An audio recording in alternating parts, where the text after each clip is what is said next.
yung last time, very important ang recording natin kasi nung Tuesday, yung iba sa inyo ay Facebook friends ko, nabasa siguro ninyo na nag-title defense ako sa SAS, hindi ko na-meet yung Bitilad 1A ko. So yung recording natin, from Monday last week, ayan, sinend ko yan sa Bitilad 1A para hindi sila nahuhuli. So thank you, Jenny Rose, for reminding. Ulitin lang natin para pagka marinig ng Bitilad 1A kasi bukas ay mag-evaluate kami ng teaching interns. Wala na naman, hindi ko na naman sila mamimit. O, ayan, Chapter 8 is all about workplace communication. What is workplace communication? It is a discipline of its own that is unlike academic or scholastic writing. It serves specific purposes for particular individuals, groups, organizations, or departments. And there are 3 things to consider in communication in the workplace, such as your number 1, purpose. You have to know the reason, your end goal, on why you are writing that particular communication. So, am I writing primarily to create a record, to request, provide information, or to persuade? The example that I have said a while back is when you are writing to your boss, asking for a budget for a certain project or asking for additional staff kasi hindi mo kaya yung trabaho. Yan, identify the purpose. Letter A is sometimes known as the focus. Then letter B is the content naman of the communication. What am I trying to say? This is the message or the content of the communication. And then second consideration, audience, kanino mo ina-address yung communication na yan? Who will read what I have written?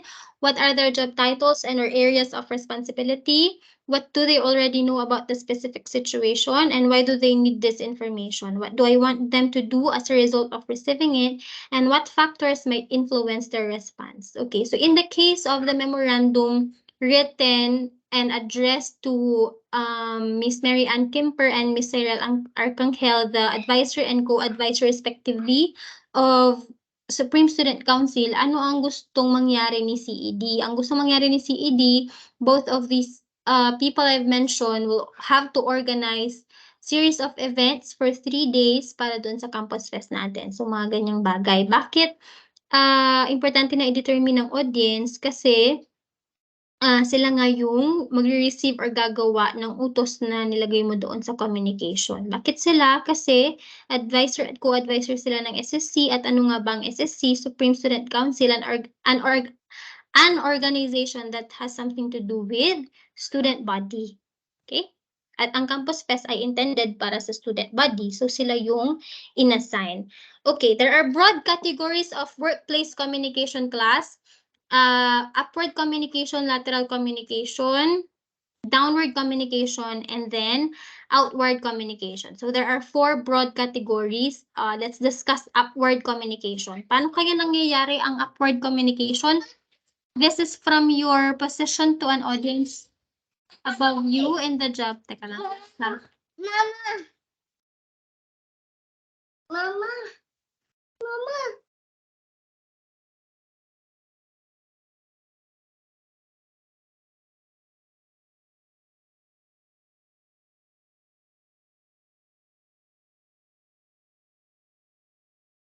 Okay.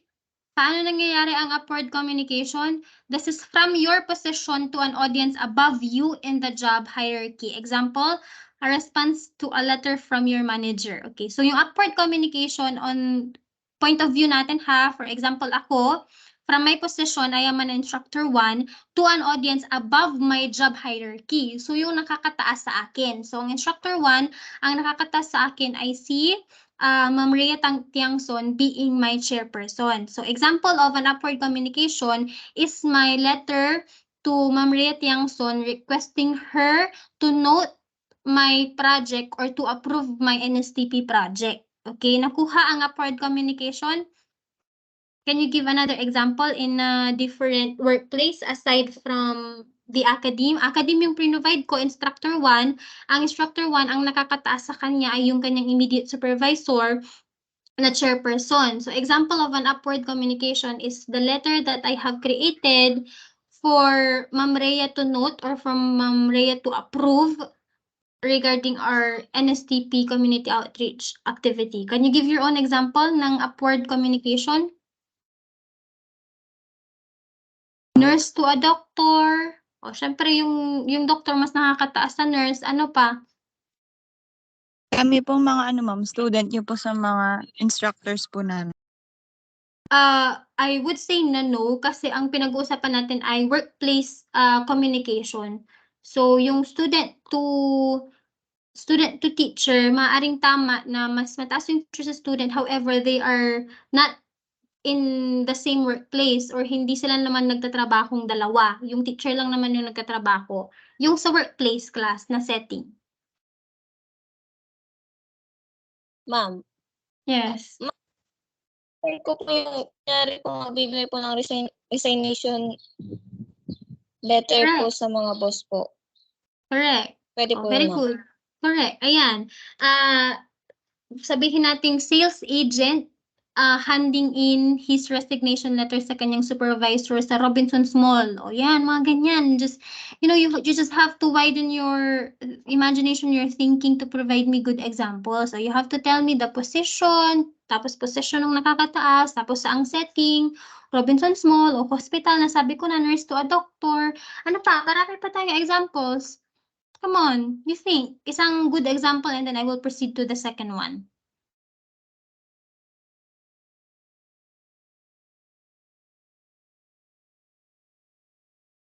Ma'am, try ko po ulit, ma'am. Yes, Edelweiss.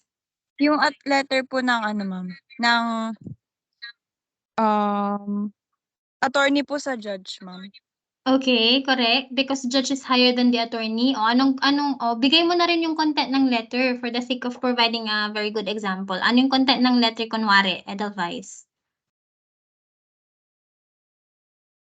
Parang ang hirap isipin, no? Kasi parang, pag magle-letter ang Siguro- attorney, Yung PRO, what is TRO or PRO, Edelweiss? yung order po. Temporary restraining order. Okay. Pero parang ang letter na yun ay to be signed by the judge. O, yun, pwede. Ang temporary restraining order ay binibigay doon sa sinasampahan ng TRO, diba? Pero to be signed by the judge, ayun, pwede. Okay, thank you, Edelweiss. So, ayan, that was a very good example. Attorney to a judge, nurse to a doctor, teacher to her chairperson, sales agent to her supervisor, mga ganyan. Basta may escalation ng posisyon. Yung nagsusulat, ang sinusulatan niya ay mas mataas sa kanya. That is upward communication. Okay, remember this kasi nagbigay ako ng situation dito. Mamimili kayo kung upward ba yun, lateral ba yun, downward ba yun o outward ba yun.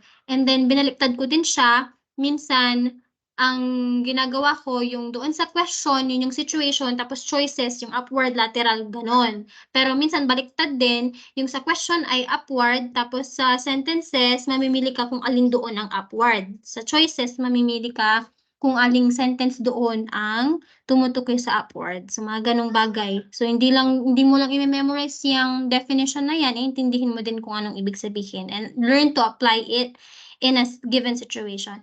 Okay, lateral communication, from the word lateral, linear, ibig sabihin pantay, between you and an audience within your level of hierarchy. Example, a phone call to from a co-worker you are collaborating with. So, lateral communication yun. From the word itself, lateral is linear, ka-level mo. What else? Ano bang ibang tawag pa dyan? Parallel? Parallel kayo. Ayan. Example nito, ako at si Ate Myla, yung sumama sa atin, Ma'am Myla, we are co-workers, we are colleagues, pareho kaming instructor 1. We may write each other a letter. Actually, siya yung nag-request na maki-join. Kinuha na rin niya yung ginawa kong letter doon sa NSTP. So, ayun. Ang communication lang namin ay very informal, chat lang. Jel, baka naman pwede mong ipasa yung letter dyan, tayo na rin ang letter ko. Yun, pinasa ko. So, yung communication na nag-exist between Myla and me is called lateral communication. Pero when we are talking about a formal letter, Myla can write me a letter requesting for the template of the letter to be sent to her for the sake of uniformity, para parehas na lang kami nang gagamitin. So that is lateral communication. I would not ask you to give an example na lang dyan. O ano pa, sa Jollibee, yung magkatrabaho, yung parehong nasa cashier, parehong nasa kitchen, yung mga yan, yung parehong call center agents, parehong posisyon, basta pareho, parallel, lateral, level, lateral. Okay, downward naman. Downward communication happens when someone from his position writes a letter to an audience below her or him. Okay, below you in the job hierarchy. Okay, example, an oral reminder to a trainee. Okay, yung sa akin na yung in-example ko, class, ha?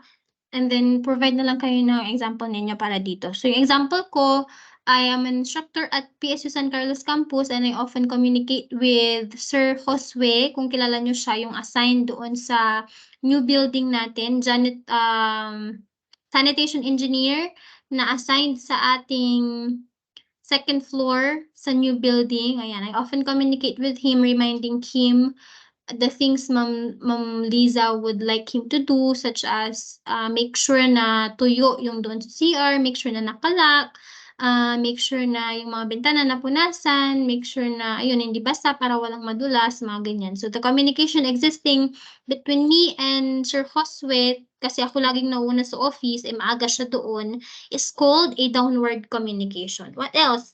Aside from instructor to a sanitation engineer, ano pa?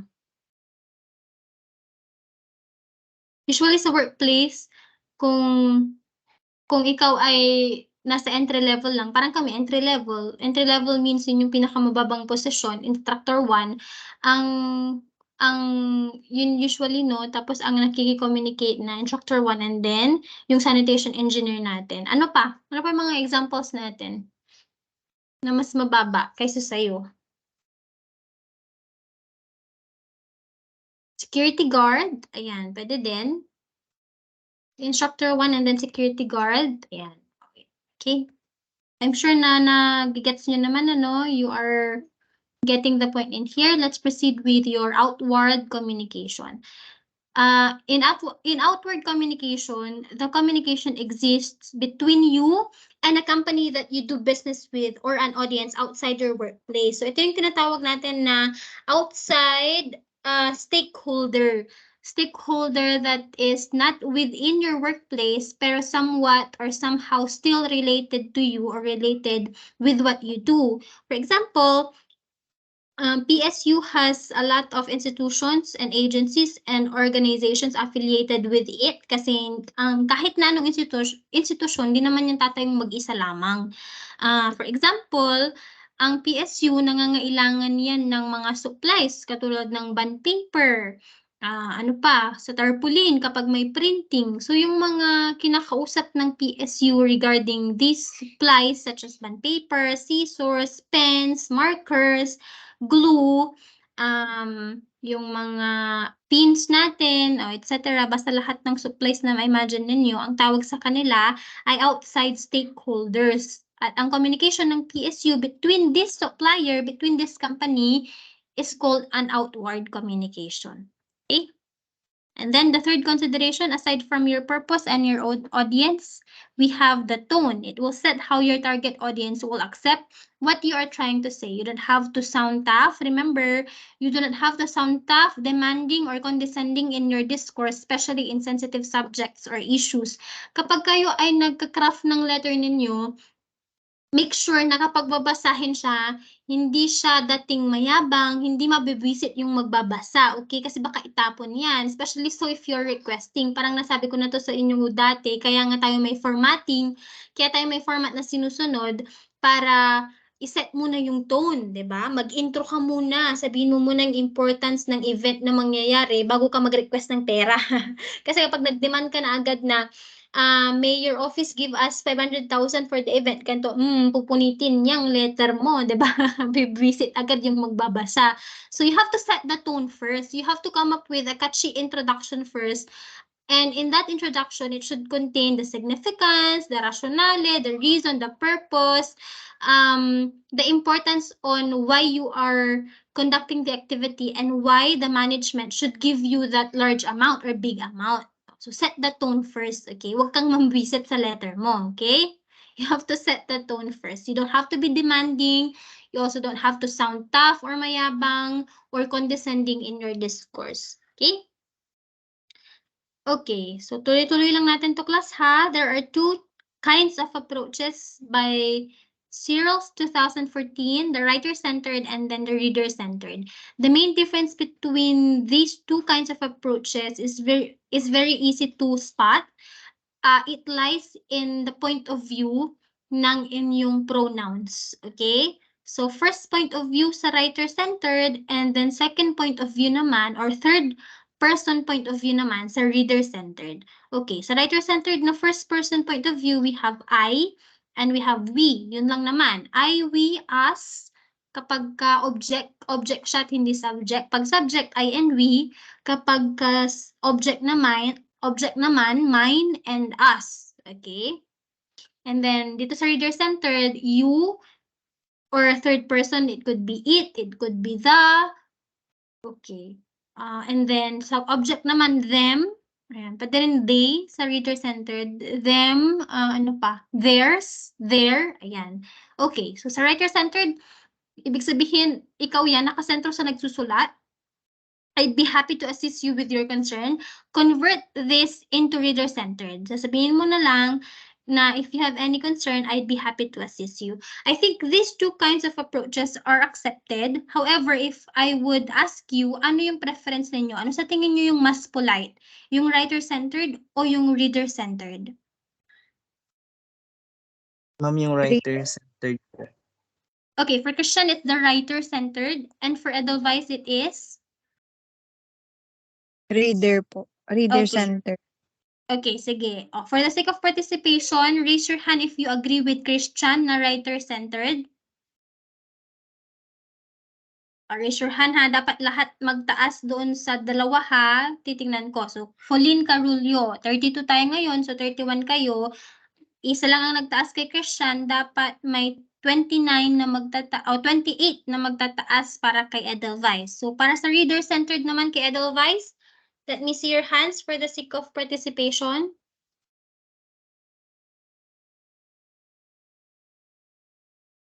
Yung iba dyan ha, baka hindi nakikinig. Okay, 20, 31, 22. Meron pa rin 6 na hindi nag-raise. Ayan, 23 na. Anyway, hindi ko na-identify yan kasi mas importanteng tapusin natin itong lecture. Again, let me emphasize to you na pareho itong tama. Pero yung doon sa critical analysis natin, yung tanong ko sa inyo for critical thinking purposes, I think that reader-centered is more respectful. Kasi kung babalikan natin yung tatlong considerations natin, anong considerations natin? Purpose, audience, and then tone. Yung audience at tone would tell us that the letter should be reader-centered. Kasi nga, ang concern natin, yung nagbabasa, yung reader, hindi tayo. Okay? But these two are correct. So, critical thinking lang yun. Okay? So, thank you for your participation. Alright, let's proceed to the next slide. Ito naman. Ito syempre, isa lang ang tama dito, yung positive. Yung negative dito ay mali. Sometimes, it's inevitable that in our letter, we use words such as not. Ayan. Yun lang naman usually kapag negative yung word na not. Marami pa actually. Yung pinaka-common, pinaka-generic ay yung salitang not. Okay, so we have to transform these negative statements into positive. Yun ang effective na communication letter class.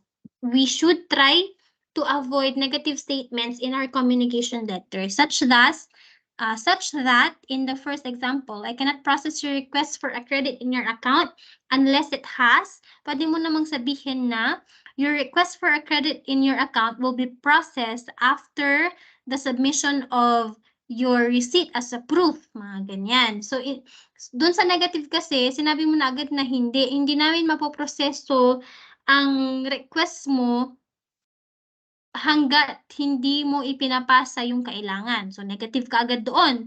Pero doon sa positive, pwede mo namang sabihin na maipoproseso po namin ang request ninyo provided po na makapagpasa po kayo ng ganitong kailangan na dokumento. Nakuha yung difference, o di ba, nabibisit tayo usually sa mga government employees, o I am a government employee, pero sometimes I'm guilty, pero most of the time naman na I practice positivity, ganyan, kasi yung negative.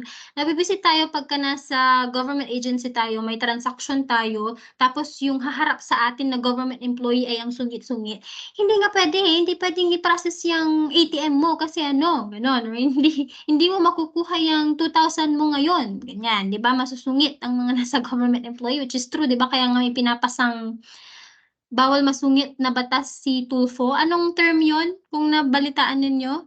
Yung may gustong ipasang batas si Tulfo na bawal magsungit ang government employee kapag ka nasa opisina, kapag ka may transaction with an ordinary citizen. O basta ganun. Okay? So you always have to think of a positive remark or a positive statement to change your negative statement. Huwag ka agad negative. Gawin mo siyang positive. Another example, you have been investigated by the fraud department. Sabi niya, o wag mo nang sabihin yung fraud department kasi you have been investigated, ganun lang. Tapos, magdedepende na lang yan sa result ng investigation. And then number 3, often narinig natin ito, it's not really negative, pero may mas magandang pamamaraan pa pala kung paano to sabihin. Yung we are closed after 5 o'clock p.m. daily. Wala namang mas tama, pero there is still one way on how we can say this better. So instead of saying we are closed after 5 o'clock p.m. daily, we can just say you may visit us daily before 5 o'clock p.m. So that becomes positive kaysa yung we are closed. Ang closed kasi ay negative, 'di ba? Sarado. So, pag itatagalog mo yan, sarado kami pagkatapos ng alas 5 ng hapon, araw-araw. Kapag pinasitive mo naman siya, kami ay bukas araw-araw bago mag alas 5 ng hapon. O, diba? Mas magandang pakinggan yung bukas kaysa yung sarado. Okay, and then for the last one, wait for our call regarding your concern. Kapag ganito kasi class, parang hanging, iniwan mo na sa ere yung kliyente mo, yung katransaction mo. Kasi workplace ang pinag-uusapan natin dito, class, huwag kayong nalilito kung sa mga examples ko. Kaya lagi kong sinasabi na yung kliyente mo, yung katransaction mo, government employee, kasi ang topic natin ay workplace communication. So imagine yourselves in the workplace na, for example, si Christian Padlan ay principal, o yan. Itong wait for our call regarding your concern, para mo nang iniwan sa ere yung empleyado mo or yung kliyente mo. The best way to say that is, please be advised that you can expect a call from us regarding your concern. Ayan. Kasi kapag sinabi mong expect, ibig sabihin mangyayari talaga yung call. Pero pag sinabi mong wait, mag-antay hanggang mamatay, di ba? Kapag wait for our call, kailan niyo pa kami tatawagan? Pero pag expect a call, you are assuring the client that you are going to call him or her. So know the difference, know how to play with words, and make sure that if you are playing with words, it's for the sake of turning negative into positive. Okay, so workplace communication will fail the ethics test if it is corrupted by any of the following tactics. This is still again by Searles, 2014. So there are 8 problems here that will surely fail the ethics test of communication. Suppression of information, sinusuppress mo, meron kang itinatagong information or detalye. Okay, meron kang hindi isinisiwala at may itinatago ka. And all the more na mali ang falsification or fabrication, may inimbento ka doon sa letter mo. For example, application letter, pag magkatrabaho na kayo later on. Sinabi mo doon na ikaw ay cum laude pero hindi naman. That's falsification or fabrication. And then overstatement of an understatement. Ginagawa mong masyadong issue ang hindi naman dapat. Okay? In-overstate mo ang hindi naman problema o hindi naman issue. And then selective misquoting. Nag-quote ka lang ng ilan that will actually cause an erroneous meaning of the message or of the entire content kasi selective lang hindi mo kinu lahat, may ilan lang para may gusto ka lang palabasin.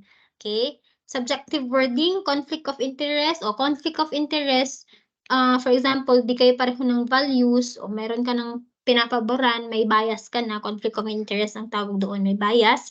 Withholding information is similar with suppression of information. So may when you withhold ka, meron kang hindi sinasabi or ini-include doon sa communication mo. Hindi transparent, hindi lahat ng detalye ay nakalahad, may itinatago.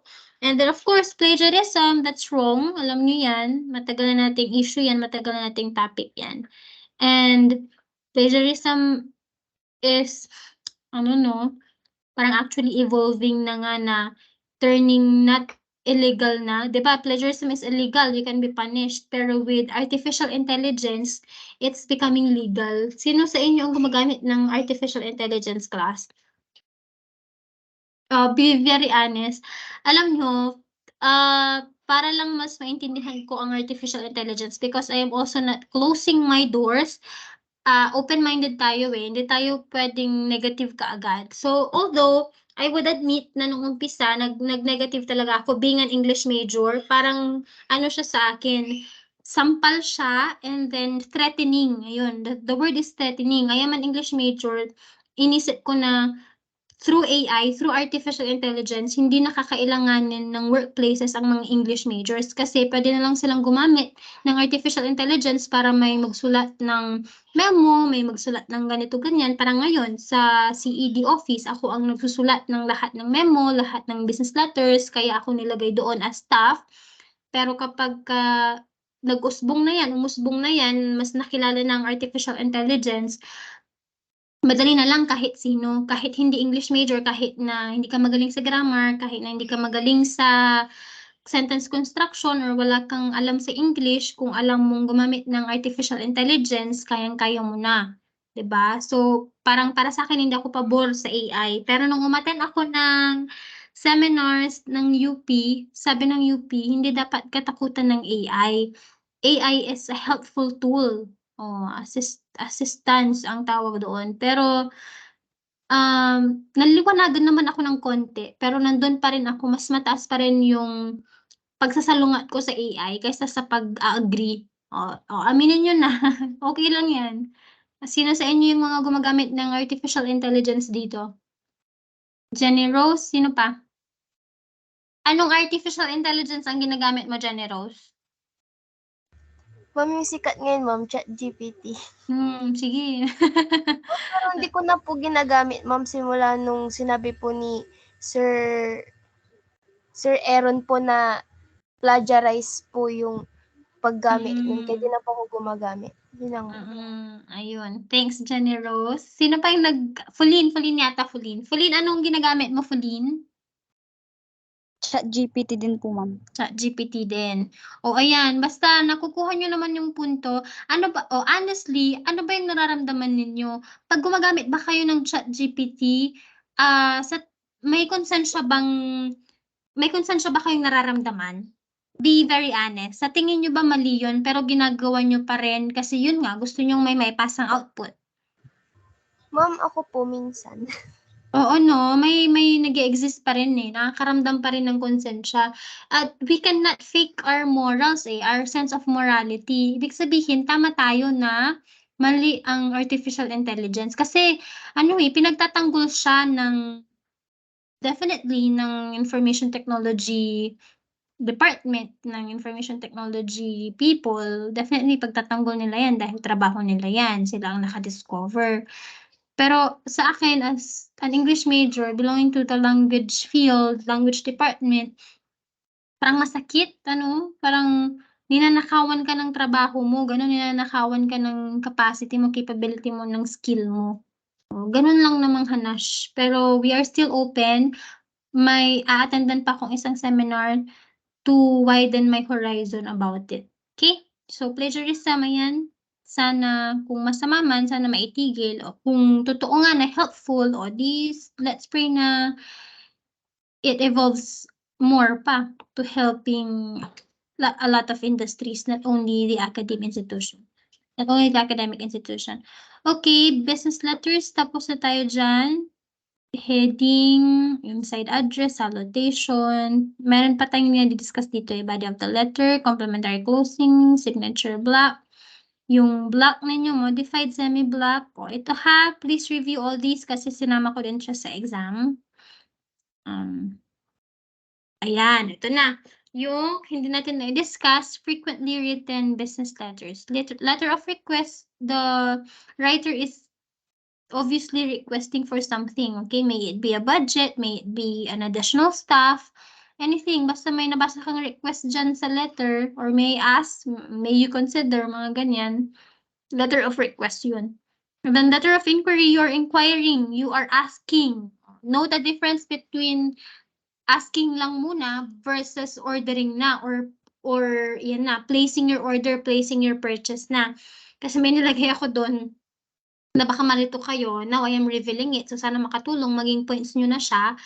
May nilagay ako doon sa exam na akala ninyo ay ganito, pero ganito lang pala. Okay? So, letter of inquiry lang. Akala nyo ay letter of order na. Mga ganong bagay. Okay? So, letter of inquiry ay nagtatanong lang, letter of order ay umu-order na. Iba ang difference, may difference sa I would like to inquire about the availability. Tinatanong mo lang naman kung available yung isang product versus I would like to place my order or I would like to order, nag-mention ka na kung ilan, 13 oriental lampshades, etc. Okay, that's the main difference between letter of inquiry, nagtatanong lang, sa letter of order na nag-order ka na talaga. And then acknowledgement, you are acknowledging something, may it be an error, may it be an email received. Kung mapapansin niyo yung sa emails natin, may templates doon na acknowledge, thank you, mga ganon. Or email received, thank you. Letter of acknowledgement ang tawag doon. To tell the person that you have received his or her email. The letter of complaint, there is a problem, you're complaining. For example, the bicycle that you received is not the one you have ordered. So you have to write a letter addressed to the company or to the seller na the bicycle that I have received is unfortunately not the one I have ordered in terms of its size, its color, its price, etc. And the letter of adjustment, ito na yung, again ha, may mga nilagay akong pampalito doon, okay? Sa letter of adjustment, yes, nag-apologize ka. I once again want to apologize for the mistake we made in shipping you the wrong bicycle. Kapag ka tinapos mo dyan yung first paragraph mo or wala kang sinabi pa tungkol sa gagawin mong adjustment, letter of apology lang yon, okay? Pero letter of adjustment kapag ka may ginawa ka.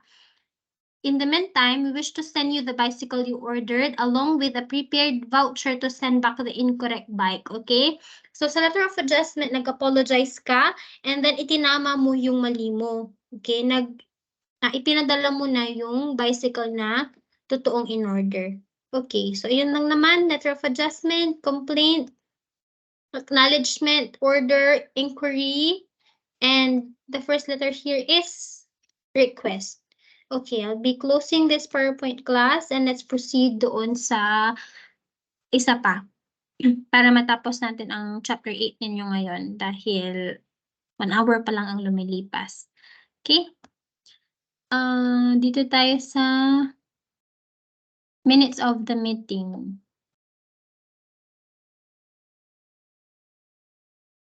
Let me share my screen with you. Ayan. Okay, minutes of the meeting naman. What are meeting minutes? Minutes of meeting describe, specify what was discussed and decided in a meeting. So everything that transpired during a meeting in an academe or in a hospital between an among board members or in the municipio between an among municipal officials, city officials, ayan, may nagre-record ng minutes of the meeting, okay? So this is a permanent record of the meeting for future reference, which includes an overview of the structure of the meeting. Okay, another definition. In minutes of the meeting, we note down in a concise way the matters that are being dealt with and decided on during a meeting and to produce the minutes of the meeting to everyone. Okay, format of minutes. Generally, minutes begin with the organization name, place, date, list of people present, absent, and the time. Papakitaan ko na lang kayo ng example ng minutes of the meeting after this discussion. Babasahin ko na lang muna sa inyo.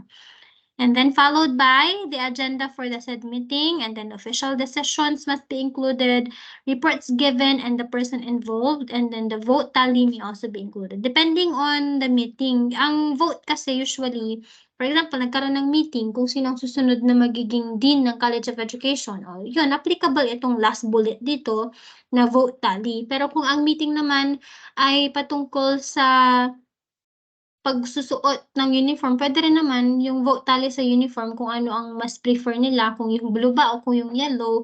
Mag-isip tayo ng meeting na hindi applicable ito. Meeting patungkol sa isang estudyante na nag-forge ng pirma ng mga officials. Meron yan. Yun ang na-share ko class kasi naalala ko yung last year, may nag-enroll at bago siya maka-enroll, kailangan niya munang mag-clearance kasi siya ay returning student. So, estudyante na siya sa PSU San Carlos, nagbabalik siya pero hindi niya na-settle yung mga accounts niya dati. At dahil nga hindi niya na-settle yung mga accounts niya, hindi pinirmahan ng mga officials yung kanyang clearance. And you know what she did? Oh, do you know what she did?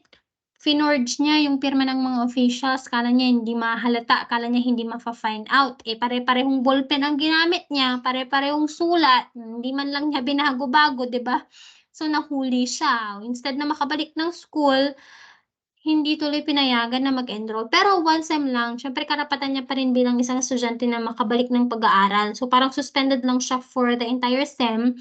For the next sem, pwede pa siyang bumalik. Ewan ko kung bumalik siya. Hindi ko naman na siya nakita ever. Okay, siguro napahiya din. Well, kasalanan niya. Diba? You have to face the consequences of your action. Again, reminder, huwag kayong mag-forge ng pirma ng teacher ninyo, ng dean, ng chairperson, ng librarian, ay yung mga nasa clearance ninyo. Okay? So yun, maaring hindi applicable ang vote tally doon kasi malinaw naman sa student handbook natin na ang consequence ng kanyang ginawa ay suspension, 1 semester, okay? So hindi pa lang siya naka-enroll, suspended na siya. Yung vote tally, pwedeng kapag may ginawa siyang kasalanan na hindi naman forging, ang forging kasi ay malala class. Kung tutuusin, subject to court na yan, pwede na siyang sampahan ng kaso ng mga tinikehan niya ng pirma. Pero syempre, kailangan pag-aksayan pa ng panahon at ng pera ng mga tao na pinikehan niya ng pirma, o sinuspend na lang siya. Pero kung tutuusin, pwede na siyang sampahan ng kaso ni librarian. Yun yung mga pinike niya si librarian, si dean, si accounting. Kasi nga may balance pa siya, so pinike niya yung pirma ni accountant. And then, nakapapirma naman siya kay dean and chairperson. Yung tatlo, librarian, accounting, o registrar din yata. Ayun. So, kung vote tally is applicable sa ganung klaseng minutes of the meeting kapag hindi forging ang kasalanan. Kunwari, away lang na magkaklase tapos na screenshot. Ayan, mga usong-usong screenshotan na yan na nakakasira ng buhay. Screenshot, diba? Ayan, pwedeng pagbutuhan ng mga attendees sa meeting kung anong parusa ang kakaharapin ng estudyante na yan. Okay, community service ba? Suspension ba ng 1 week, 2 weeks? Ayan, so voting can happen in meetings. Okay? The date, time, and place of the next meeting, assignments, and the person responsible, and then the minutes may end with a note of the time that the meeting was adjourned. Tandaan niyo itong mga sinasabi ko kasi later on, pagka ipapakita ko yung sample sa inyo, alalahanin ninyo. Parang ito, sabi niya, the minutes may end with a note of the time that the meeting was adjourned. So later, papakita ko sa inyo yung dulo ng minutes of the meeting, meron doong the meeting was adjourned at exactly 10:33 a.m. Mga ganon. Okay? So tandaan ninyo itong mga to. Okay, ano ang importansya, significance ng minutes of the meeting? Bakit tayo nag-minutes? To confirm any decisions made kasi, again, it's not only in learning that people forget. Parang kayo, nakikinig kayo sa akin, you may have retained some information you have gotten from me, pero for sure, may mga information din kayong makakalimutan. So kapag may minutes of the meeting tayo, or in your instance, note-taking, it will help you it will remind you the things that you have learned. Sa minutes, it will help them, remind them the things that have been talked about during the meeting. Kapag may minutes, babasahin lang nila, babalikan lang nila kung ano yung mga nangyari kasi hindi nga lahat ay naaalala nila. Okay, it is a record of any agreed actions to be taken, and it is a record of who has been allocated any tasks or responsibilities. Provide details of the meeting to anyone unable to attend, and then serve as a record of the meeting's procedure and outcome. Okay, so what tasks are involved in taking minutes? Making a short summary about the meeting's agenda, usually in bulleted form or in number form lang. Papakita ko na lang sa inyo mamaya. Make a list of all the details beforehand, recording the body of the minutes, concluding the minutes, distributing the minutes among the attendees. Okay, this is important, pero this is upon request. Kasi especially so if the subject matter in the meeting is very sensitive, you are not really to disperse right away or distribute right away, cascade right away the hard copy of the minutes, pero it should be upon request. Ibibigay mo lang sa kanila kapag ka nag-request sila. And make sure na attendee sila. Okay? Hindi pwedeng nag-request ng minutes of the meeting ang hindi naman umattend ng meeting, ang hindi naman kasali doon sa meeting, lalo na kapag ka-sensitive yung issue. Okay? May mga closed door meeting tayo na tinatawag.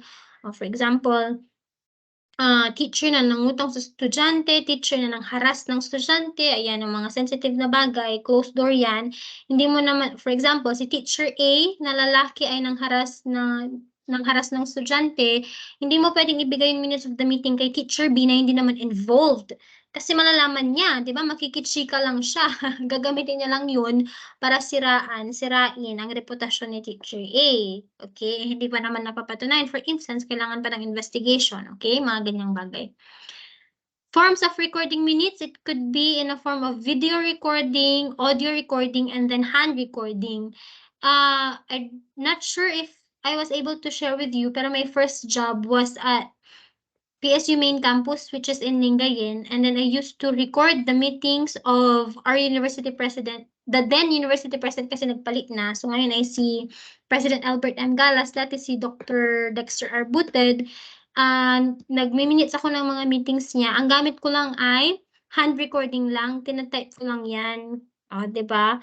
Ang audio recording importance niyan, syempre, ang bilis-bilis na lang magsalita. Kapag hindi mo nasundan, pwede mong balikan yung sa audio, although more na video. Pero pero kasi kapag sensitive yung subject matter, again, iniiwasan nila yung video at audio. Minsan pa nga nagsasabi sila ng off the record, you don't need to write it in your minutes, etc. Remove that. Ayun, etc. Pero ayun, suppression of information yun, no? Dapat whatever existed during the meeting should all be in the minutes of the meeting, in the recorded minutes, para walang suppression of information. Okay? Ayan, ang gamit ko lang yung hand recording kasi I was trained sa both Compre and in my undergrad sa college sa DIMSU ng listening skills. Kapag ka nagsalita ka, bibigyan mo ako ng task na i-transcribe yung sinasalita mo. For example, nag-speech ka dyan, tapos itatype ko, I can do it. I can type it. Hand recording lang, hindi kailangan ng audio. Pero importante yung audio para yun nga, pag di mo nasundan, ayan, pwede mo balikan, makinig ka doon sa nirecord mo para may maisulat ka. Okay, so this is the body of the minutes or the structure of the minutes of the meeting. We have name of the organization, date and time, present and not present, list of agenda, summary of discussion, actions taken, summary of decisions made. Ayan. Styles ng minutes naman natin, we have minutes of narration. These include some of the discussions and important details. This style of minutes is considered a legal document. Kapag ka-report naman, this is a full record of all discussions that includes the names of all speakers, movers, and seconders of any motions written in a narrative style. And then minutes of resolution, usually ito yung mga binoboard pa, kasi resolution ito ibig sabihin merong kailangan gawin, kaya siya ginawa ng resolution. These are limited to the recording of the actual words of all resolutions that were passed. Movers and seconders are not recorded. Each resolution that is made commences resolve that. So this style of minutes is also considered a legal document. Actually, lahat naman sila ay legal documents. Ang minutes of the meeting ay pwedeng magamit sa korte kasi nga legal document yan. So kapag ka nag-minutes ka, for example, ng isang complaint, may in front of complainant and then complainee, ayan, whatever transpired in your meeting, whatever is recorded or written could be used in the court kapag ka nagkaroon na ng sampahan ng kaso. Ayan. So, importante ang taking minutes of the meeting. Pero isolated lang naman yung mga ganung cases. Pag minutes of the meeting, usually tungkol naman sa academic activities naman. No? For example, yung Campus Fest, bago nangyari yun, syempre nagpa-meeting muna si CED sa kanyang mga subordinate, sa kanyang mga nasasakupan. No? Mga ganun lang naman ang minutes of the meeting na nangyayari sa campus natin. Meron din, may mga nag-aaway din na faculty members, employees, ayun, mini-meeting din yun. Ano pa ba? Yung estudyante na nag-forge ng pirma, mini-meeting din yun. Ayan. Okay, instructions. Okay, typing meeting minutes on a laptop can make the process quicker and easier kaysa kapag nagsusulat ka, diretso na agad sa laptop. Make a note of who is present. If necessary, pass around a sign-in sheet para may proof ka, may attach kang attendance sheet. Hindi yung ikaw lang yung nag-type kung sino yung mga present. Kailangan may ipapalibot kang attendance sheet para sila na mismo ang magsulat ng kanilang pangalan na may kasamang pirma pa for legitimacy purposes. Use the meeting agenda as an outline for the minutes, and then details do not belong in meeting minutes. Do write down any motions and decisions made and the key findings of any committee report. So use bullet points to make the minutes easier to read. Each bullet statement should represent a different finding, discussion, or decision. Make a note of issues that were tabled until future meetings. Transcribe or review minutes as soon as possible after the meeting. Ito, totoo na mabilis akong mag-type ng mga naririnig ko, pero dahil nga mabilis at tuloy-tuloy nagkasalita yung nasa meeting, nagkakamali rin syempre. And the best tactic or best strategy to come up with an accurate minutes of the meeting is for you to go back to it after the meeting mismo. Hindi yung papatagalin mo pa kasi hindi mo na maaalala. So, transcribe or review the minutes as soon as possible after the meeting, okay? Para at least fresh pa sa memory mo yung mga nangyari. Hindi mo kailangan mag-imbento ng mga sinabi. May mga ganyang instances, nag-imbento ka na lang ng mga sinabi sa meeting kasi hindi mo na nga maalala. Okay, which will question the credibility of that legal document. Remember that minutes of the meeting is a legal document, but how can it be credible or legitimate if you have fabricated the statements or words na you have written there, diba? And then before you submit the meeting minutes, proofread for types or for errors. Okay? And tapos na tayo ulit. May isang PowerPoint na lang, pero papakita ko muna sa inyo ang isang sample ng ating minutes of the meeting. So, punta tayo dito sa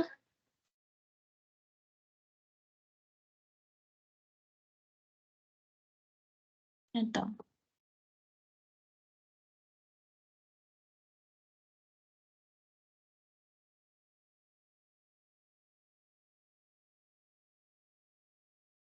Okay. Ay, share ko sa inyo ha. Ayan.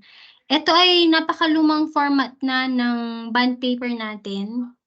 Hindi natin to ginagamit. Ang latest ngayon ay hindi din yung yellow ha, pero blue na. Yung ipinakita ko sa inyo kanina, meron pang header footer yun, yung doon sa ating proposal, parang wala rin ano. Pero ito, napakaluma na nito, 2019 pa. Although ginamit ko siya noong 2022. Nung si Dr. Marie Claire Briones pa, ang Campus Executive Director natin sa San Carlos, before Dr. Diza Kimson. Okay, so ito yon. Ito yung sinasabi ko sa inyo. Nakikita na ang screen ko, class? Yes, Yes, po, ma'am. Ayan, forgery of campus official signature. Activity date. Naalala ninyo ha yung mga description ng minutes na diniscuss ko kanina. So you start with details of the meeting, activity date, time, venue, attendees. Ayan, yan. Ibibilisan ko na lang para hindi nyo gaanong mabasa. Yung parts lang. Yan, meeting proper. Yan na yung sa may agenda, yung sa number 1 natin. Tapos bullets lang siya ha. And then yan na. Details, decisions made. Ayan. And then yung last, that the meeting was adjourned at exactly 2:00 p.m. Tapos ayan. Okay? X ko na kasi sensitive yan. Huwag nyo nang basahin. Okay? Let's open your last PowerPoint. 2:18 pa lang naman and you're still following, right? Are you still following class? Hindi pa naman overload? Yes, ma'am. Nating ilong ko. Hi, allergies. Okay? So I will share the last PowerPoint under our chapter 18, purposive communication. This is for your advantage class para yung time natin sa mga susunod na linggo for your review na lang and performance task. Okay? Yan, chapter 8. Dito tayo sa may writing a memo, letter, and email. Actually, email na lang ito. 16 na lang, oh. 16 slides na lang ito. Okay? So, share ko na. Share screen. Ayan. Tapos na tayo sa memo and different types of letters. So, emails na lang ang hindi pa natin na-discuss so far. So, I know na alam niyo yung email, electronic mail ang tawag dyan. Ibig sabihin, messages sent through the use of your electronic devices and of course, through the aid of internet. Hindi ka naman makakasend ng walang internet. So, email has the following benefits. It saves time, it is convenient, it can be written internally and externally. When we say it can be written internally and externally, we can write letters to stakeholders within our workplace, and we can also write letters to stakeholders outside our workplace. So, internally and externally, yan ang ibig sabihin yan. It is more cost-effective than snail mail. Ano ba yung snail mail? Kailan ba, anong taon ba yan nauso? And then, kung snail mail, ibig sabihin mabagal kasi snail, tama? It leaves a paper trail for documentation and it allows for expanded discussions by multiple readers. Okay, leaves a paper trail kasi meron siyang sent item. Pwede pa nating balikan to reprint or to for future reference. Ayan. Email challenges naman. Despite the benefits, email presents challenges. And what are these? Computer incompatibilities. Kapag answer my question ha, para kung sa mga tech savvy dyan, yung mga magagaling sa technology dyan, yung magagaling sa computer. Kapag ba hindi pareho ng model ang devices ninyo, computer ninyo, nagbabago ba ang formatting? For example, ako, ang gamit kong device ay lumang-luma na, yung computer na malaki ang monitor niya, yung hindi siya flat screen, yung monitor niya, yung puti, kung naalala ninyo. Tapos yung Windows niya ay Windows 7 pa, yung pinakauna. Kapag ba ganun ang gamit ko, at yung email ay sinend ko sa isang email address na binubuksan gamit ang latest device, let's say an Apple device na latest version din, mag-iiba ba ang format? Jenny Rose? Ma'am, yes po. Yes. lang. How about the others? Oh, actually, yes. Oh, that's the answer. It's yes. Yun ang tinatawag natin na computer incompatibilities. So, kapag nagbago yung formatting, minsan, malilito na yung reader kasi nga, maaaring naghiwa-hiwalay yung words, nahati-hati yung sentences or yung paragraphs, o yung date na punta sa gitna, basta nagkaroon ng distortions doon sa letter. Ibig sabihin, hindi mo na mababasa ng maayos yung letter because of computer incompatibilities. And then lack of privacy kasi pwede mo siyang isend kahit saan, pwede mong i-forward sa email address na gusto mong pag-forwardan. Just charge my laptop.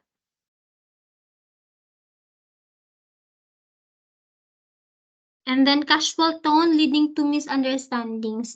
Kapag ka-email, please take note to arrive at a very professional tone, okay? Kasi professional pa rin talaga ang sa formal letters natin, yung tinatype natin, kasi sa emails. However, ang emails kasi ngayon ay ginagamit na rin sa workplace, especially that we are avoiding papers. Ibig sabihin, we are striving to have a paperless environment. Kasi lahat ay electronic na, lahat ay digital na. Dinidiscourage ng university president natin, both the former and then the present university presidents, ang pagpiprint ang hard copy kasi kailangan magtipid sa papel to save the environment na rin, okay? Kasi ang papel ay galing sa puno, alam nyo yan. So, more paper, ibig sabihin more trees cut down, okay? So, para makatulong sa environment, dapat digital na lang, electronic na lang.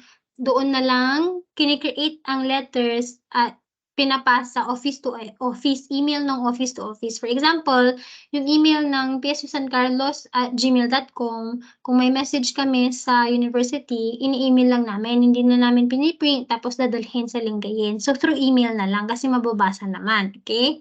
However, ang disadvantage nga niya o ang challenge niya, yung formality ay nababawasan. Casual tone lang, leading to misunderstandings. Casual tone leading to lack of professionalism. Pero pwede mo pa rin namang i-make sure na professional ka sa email by following the same format na ginagawa natin sa ating formal letters. Tama? Start with the date, start with the name of the person you are addressing the letter to, his or her position, yung address niya, ayan. Tapos yung salutation, ayan. Kasi sa email, hindi na natin na-follow yun. Kapag ka nag-i-email lang tayo, parang chat lang, di ba?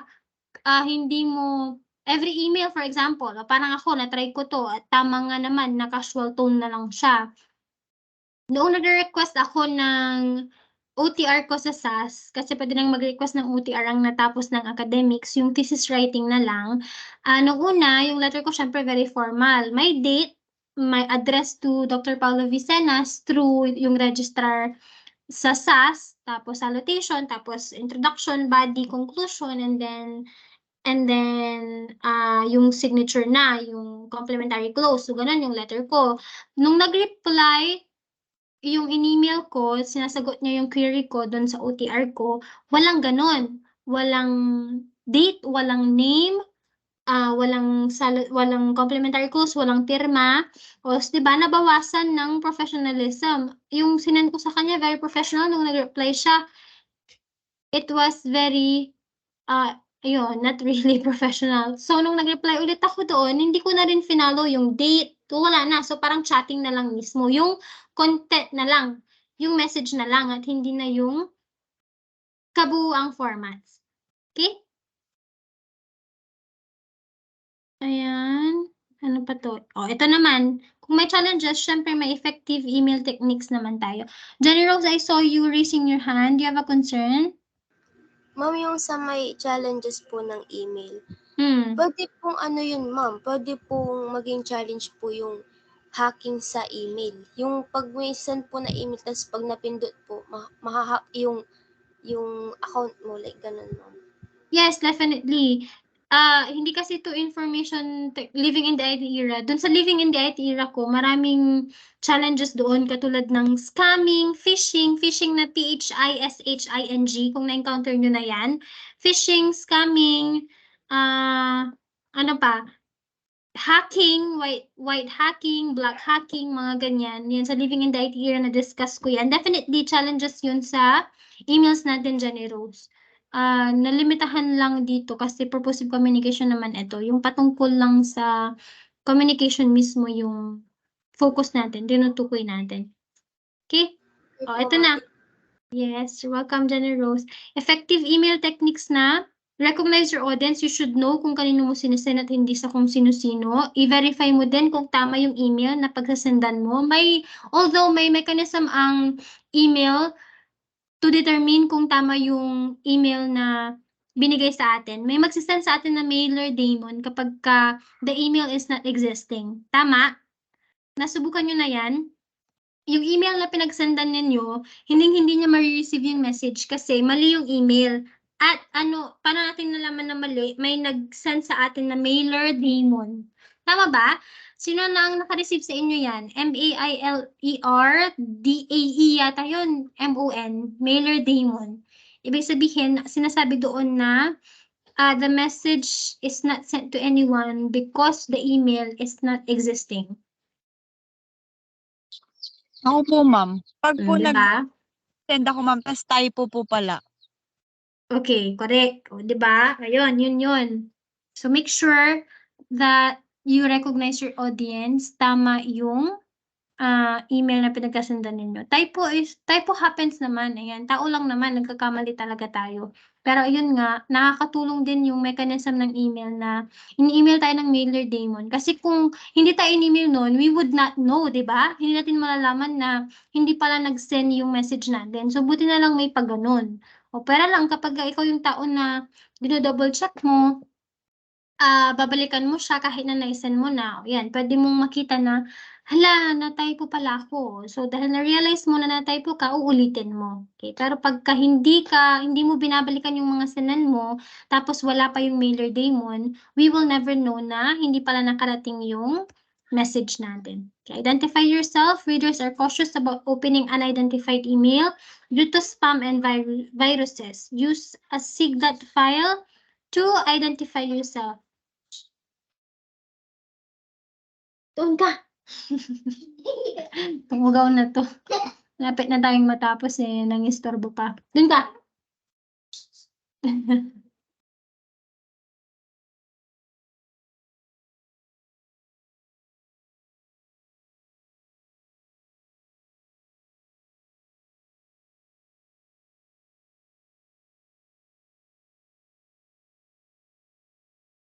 Okay, yan, malapit na tayong matapos. O, identify yourself sa emails din, kapag binuksan mo, tapos virus pala, pwede niyang sirain yung computer system mo, pwede niyang i-corrupt yung mga files mo, kaya tayo umiiwas sa mga ganyang emails na unidentified. Ibig sabihin, hindi natin kilala kung sino yung sender, so bakit natin bubuksan? Kaya importante na nagpapakilala ka doon. Tama, legitimate yung ginagamit mong email. Kaya nga sa amin sa workplace, sa PSU, meron kaming institutional email. Lahat kami merong padilla.angelica.f.psu.edu.ph. Ganon. So, lahat kami pare-parehong ganon. Sa dulo ay .psu.edu.ph. Separate from our individual emails na meron pang mga cutie123@gmail.com. Visit na hanggang ngayon di pa nag-evolve. Ganon pa yung email niya. Ang email ko naman ay maiden name ko, hovesangelica09@gmail.com. Pero it's still invalid kasi kapag yun ang gagamitin ko sa workplace, maaaring hindi nila kilala kung sino si Hoves Angelica kasi ang kilala nila ay si Padilla Angelica. Ayun. So that's the point. Kaya nag-arrive sila sa institutional email. So you have to identify yourself, class, para buksan nila yung emails ninyo. Write concise email messages. Readers do not like to scroll endlessly, so make it short and simple, direct as possible. Limit yourself to approximately 20 lines to fit the box. And then place important information early in the email. Practice the top of the box method of writing. Organize the email, provide an intro, body, and conclusion, just like your memos and formal letters. Use highlighting techniques sparingly. Ayan, sparingly, ibig sabihin, spare from it or avoid it, okay?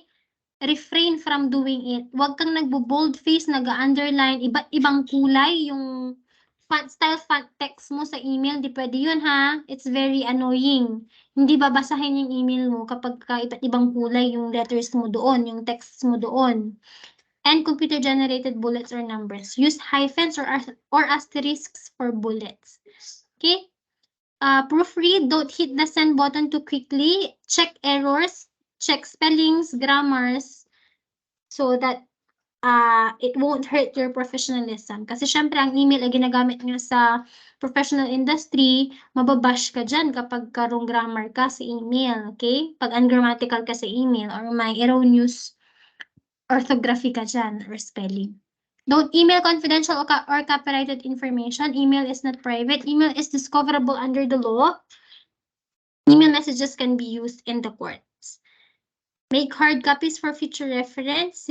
Kasi kapag ka nagkaroon ng system malfunction, kahit na meron kang database dyan, meron kang folder na nandoon lahat ng emails na nagawa mo, kapag ka na-corrupt yan or nasira yung computer, nasira yung laptop, for example, wala ka nang babalikan. So, magkaroon pa rin ng hard copy. However nga, ayun, para makaiwas sa maraming papel, kasi ang hard copy ay nagre-require ng maraming papel, bukod sa backup mo sa computer, dapat may backup ka rin. If I may share with you, ang strategy ko class, ang technique ko sa mga importanteng files ko, sinesend ko sa Messenger or Instagram kasi pwede kong balikan. However, sino sa inyo ang nakarinig nung latest issue sa Messenger class kung saan nawala lahat ng shared files and images, pictures?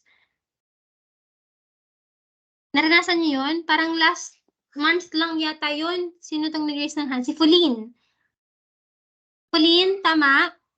Nawala ang files and pictures Yes, mo sa ma'am. Messenger. Oo, ganun din ako. However, after a few days, bumalik naman. Pero sa iba, hindi na. Parang way ata yun ng Messenger or ng Facebook. Kasi punong-puno na eh. Para i-control din nila yung database nila. Actually, yung story class, di ba dati walang story? Dati puro postings lang sa Facebook. Kaya nagkaroon ng story kasi after 24 hours, nawawala. Unlike sa postings, kapag ka pinost mo, nandyan na yan permanently, tama? Sa Facebook. So, mahihirapan si Facebook company, si Meta, si Mark Zuckerberg, na i-contain lahat ng data na yan. So, kaya niya inimbento ang stories, my day. Okay? Para in 24 hours, mawawalan na siya. Okay? And next, lapit na, 14 na. Be careful when sending attachments.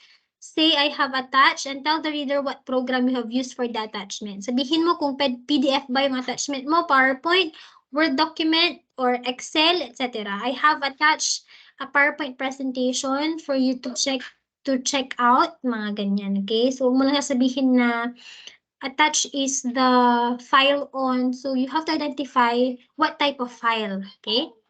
Don't send large attachments. Actually, kahit naman hindi ito sinabi dito sa effective email techniques, wala naman tayong choice kasi may limit naman, tama? Kapag nagsasend tayo ng attachments sa emails, may limit eh. Kapag malaki masyado yung file, hindi naman siya nagsisend. Wala tayong choice kundi liitan yung attachments natin. They can crush your reader system. And then, don't automatically reply to all. To ensure confidentiality, select your readers carefully. It's the same with recognizing the emails or the recipients of your message. And then, practice netiquette. Ayan, may netiquette din tayong tinatawag.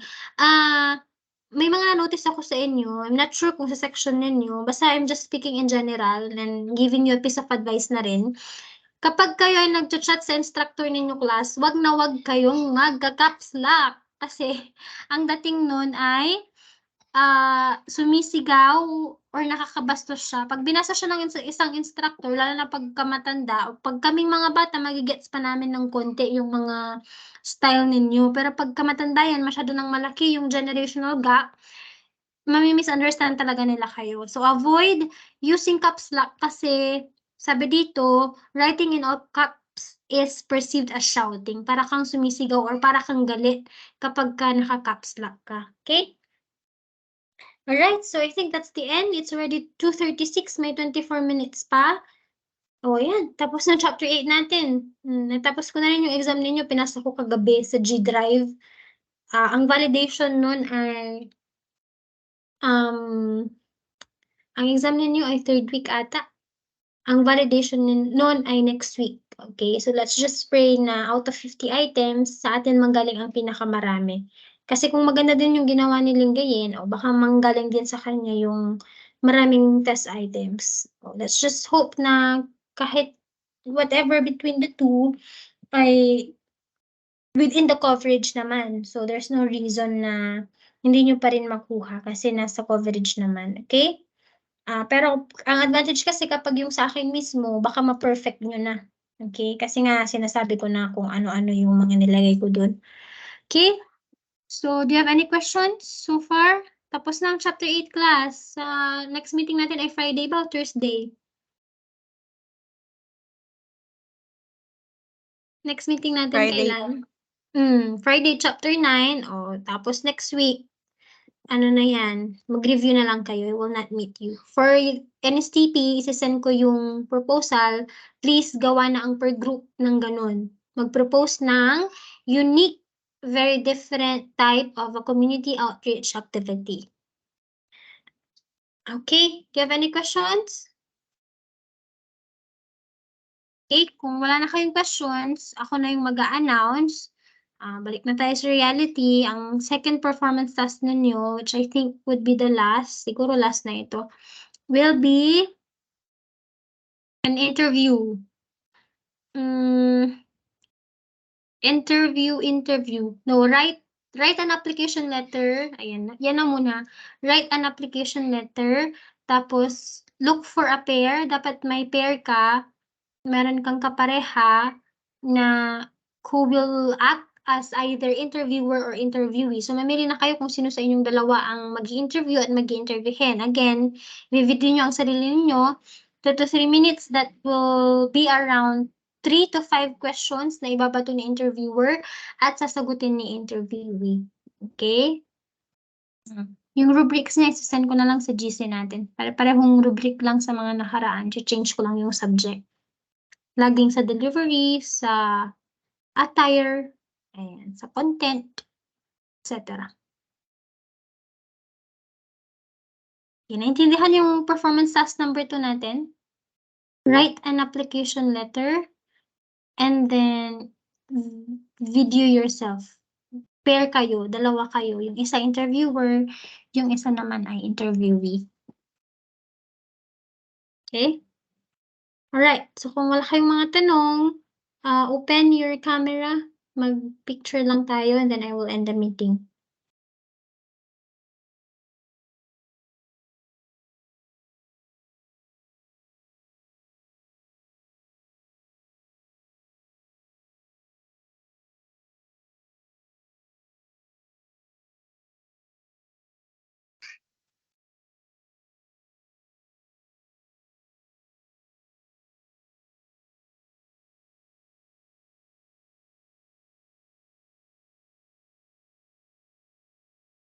Okay.